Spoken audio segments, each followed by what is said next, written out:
Hi, I'm Russ Anderson, and this is my grandson Cooper, sometimes known as Coop. Coop's going to help me demonstrate a brand new product today.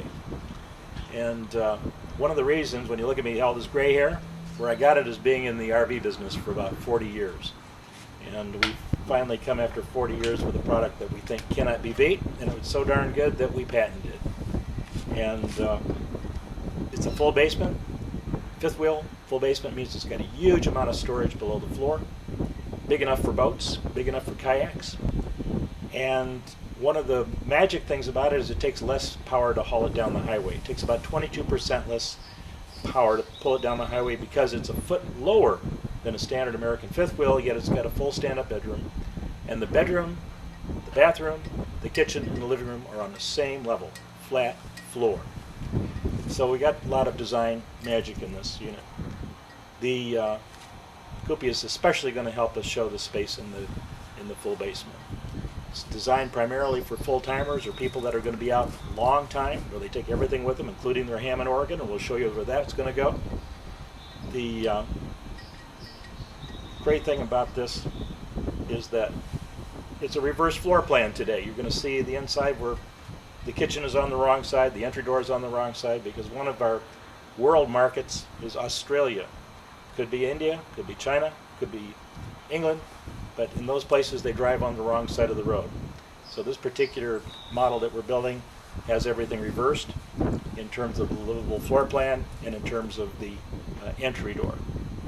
We'll also be making them for the US market where it's on the correct side. Okay, so here we go.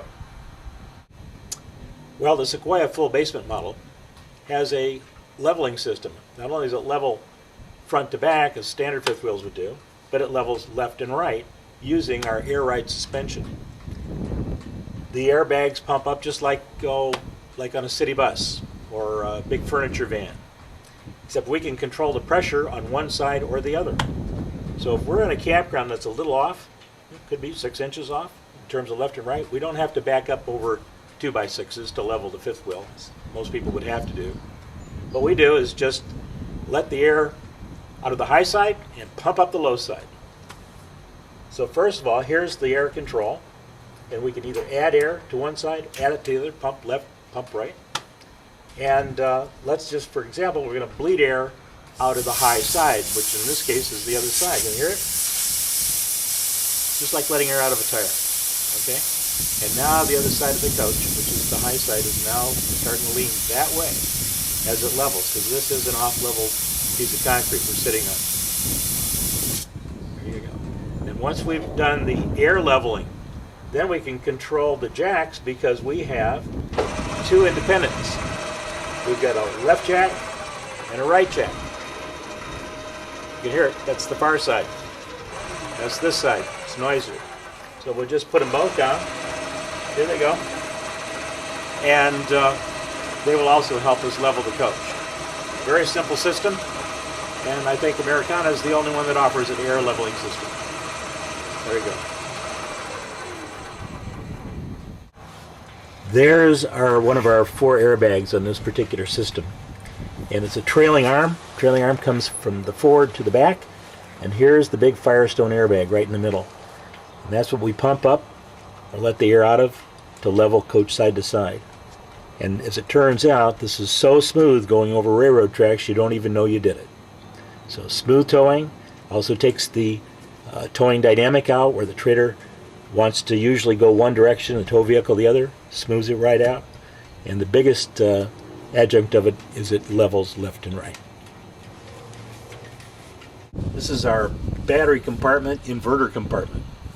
Here we have 6 volt, 1, 2, 3, 4 golf cart batteries.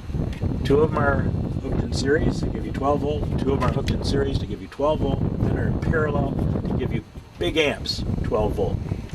And that 12 volt powers this 220, 240 inverter, where we take battery power and make it into 240 AC 50 cycle. That's for export. The other inverter over here is to run American appliances inside, because the Australians or the Europeans or in China, they don't have all of our common electronics. So sometimes we have to run our own air pumps and so on, our own inverters, our own microwaves with 110 60 cycle. So we make that out of this inverter right over here. It's a 1,000-watt inverter, and this is a 2,200-watt inverter. So this is our battery inverter compartment. It's in the basement, but it's still segregated from the balance of the compartment because we don't want hydrogen to end up in the basement, and that will be vented outboard. Okay, we're looking from the back access compartment door into the rear of the big basement. And in fact, what we're seeing as we look forward are 3 big water tanks. In fact, 2 of them total at least 100 gallons of fresh water, right over the axles where that big variable weight should be. There's a lot of plumbing back here and electrical stuff, but I did want you to see the huge amount of storage in the back. And this is below the living room. Now, to demonstrate the space, we have Cooper coming in the side entry, side compartment door, and he's going to wiggle all the way around and come this way. So come on, Coop, show us how you can wiggle through this big old basement. There he goes. We got 20-inch clear vertical space. There we go. This is our below floor basement propane compartment. And it's large enough that I could put up to 3 5-gallon propane tanks. Not very fancy, but gets the job done. And again, out of the way and below the floor. Well, this is a very interesting access to our rear basement storage compartment. Got a lot of goodies right here. This is our hydraulic heat system, hot water heat. So we can, one of the benefits of hot water heat, we don't have to have air hoses running all over the place, don't have to have floor registers, but we do have heat exchangers, and those little guys will zone control. So we can control by thermostat the temperature in the bathroom and the bedroom, and another whole thermostat for the kitchen living room. So zone temperature control is one of the benefits of hydronic heat. Right here, got an air fill hose. And the reason we can do this, we air up tires on the truck or tow vehicle or on the fifth wheel, because we've got an air 120 psi and an air pump. Well, that's the same tank, pressure reserve tank and pump, that runs our air ride system. So as long as we have compressed air, we might as well use it. You also can just barely see dump valves and plumbing running in the basement. Nothing is below the belly. No holding tanks, no plumbing below the belly. The belly is absolutely smooth, so that contributes to our least amount of aerodynamic drag going down the road. Up to 12% of your drag can come off the belly if you're not careful.